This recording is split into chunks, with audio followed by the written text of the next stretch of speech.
Again, I think there's a concern or lack of concern for the cost of this legislation on the homeless. And I love when people say, I've got a great idea that's going to price you out of a home because the world is going to end in 12 years. But if the world is going to end in 12 years, wouldn't you change your own behavior? If this was a crisis, wouldn't you say, I better change the way I behave? I shouldn't focus on changing everybody else, I should change myself. So maybe instead of flying to Washington, I might take the train. And maybe instead of driving in a big Suburban, I might drive in a little Prius. Or if you're the socialist from the Senate who's running for the presidency, maybe you wouldn't ask the Hillary Clinton campaign to fly you on a private jet all over the country to campaign for her, all the while claiming the world is going to end in 12 years while you're spewing carbon all over the place in your private jet. Or maybe if you're the Speaker of the House, you might say, I'm not going to take that private jet to California because Speaker Paul Ryan, he took commercial air travel to Chicago and drove up to his place in Wisconsin.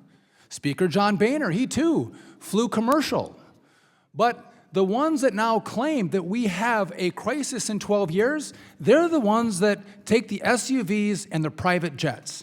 Madam Chair, I'm going to object. If you really believe to this is really becoming believe personal. that global warming is happening, I'm going to object you would to take these questions as you would take pointing out specific names and becoming Mr. personal, Perlmutter. and it's so off. Madam Chair, this is my time. Will the gentleman please? The time belongs to the gentleman from Arkansas. Arkansas, who has yielded to the gentleman from Wisconsin. Thank you, Madam Chair.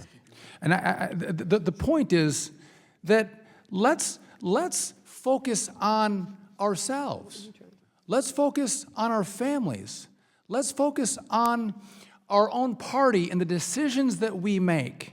And so what's good for the goose is good for the gander.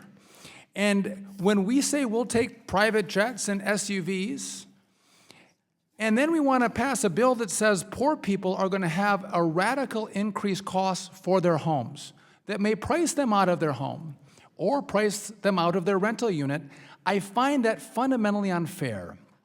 And it concerns me when, again, I say this works for the rich who can take the Suburbans and the private planes, it works for them.